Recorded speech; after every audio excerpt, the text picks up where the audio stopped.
Slipper tracks hug the action. Back rail is under the back rail. The back rail of the regulation station is under the back rail of the key frame. Front rail is under the front rail.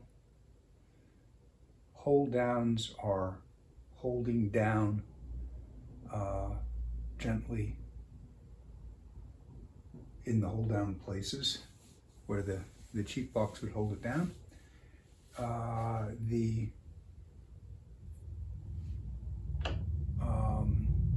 The back rail was roughed in flat with a straight edge. The flange of the slipper track with the straight edge determined where the front bedding platforms sat. So you could tap, tap, and tap, and they'd all be firm. Same with the treble side. Tapped in the bedding platform between the flange and the front rail bedding platform. So the balance platform was tapped in a straight line. And by the way, the same straight edge checked out the key bed of the piano in case there was something unflat about it. So the back rail was roughed into flat, the balance rail was roughed into flat, and the front rail was roughed into the straight edge. The bedding platform was tweaked at the balance rail it went down a little bit in order for this to just stop tapping. This one still taps, which means it's high here or low here. And since this has been confirmed with the straight edge that took it in the piano to be solid in all three places, this is a suspect for me. Okay, now just to be sure this is in the right place, I'm going to make it tap again. There it is. Stop it tapping. Pull it out and get low. Push it in, goes away.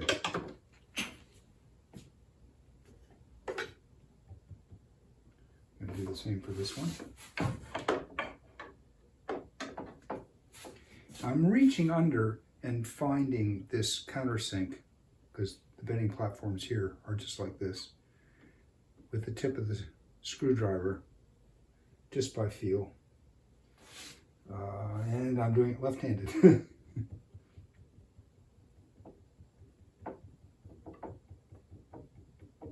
There's the tap.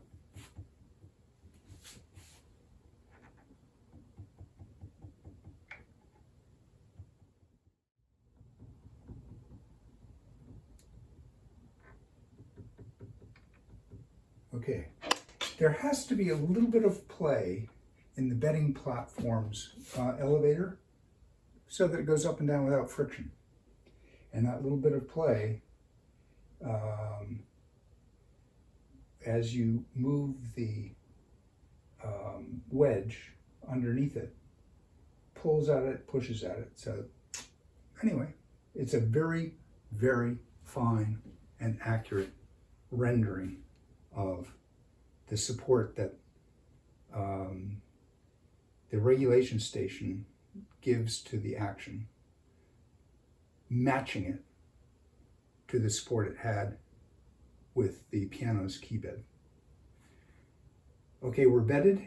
We've got the front rail in the right shape. Next step is to select templates for the regulating rack that suit the size of the sections. We can rough them into this weird hammer line that we have and then fine tune it with the weighted kissing samples of strike. I selected templates that overlapped the length of each section. And I put them on in a disposition with this one a little bit higher because it's going to be the base, just arbitrarily. Knees with just a little bit over, gives them play in both directions. And then this is the lower stop is where it was for the Steinway B, but this is a much taller action. So anyway, if I just rough it into what's here arbitrarily, and it seems to be about right throughout, now I can take blow distance, which is the medium size white gauge key, 1 3/4 inches,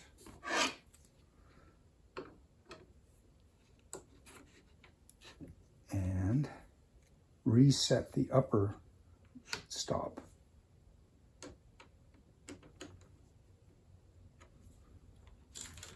Okay, so that's as if this is hammerline, which it is.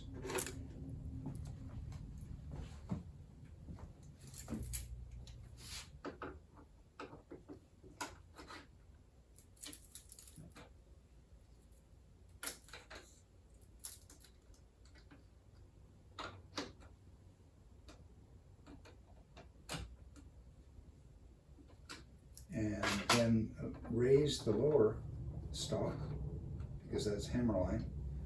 Now all the way down is hammerline, or blow distance, depending on how you think of it. And all the way up is strike. And then you use the same key steps. The thickest one is a good let-off distance for note 1, and the thinnest white is a good let-off distance for note 88, and that's about a 1/16 of an inch and an 1/8 of an inch. And there are other increments that you can select from if you want it to be, basically if you want it to be closer. But okay, so now I'm going to take the templates up to what will now be strike, and I'm going to proceed with the weighted kissing samples to refine it. And please like, subscribe, or follow the link in the notes to my website.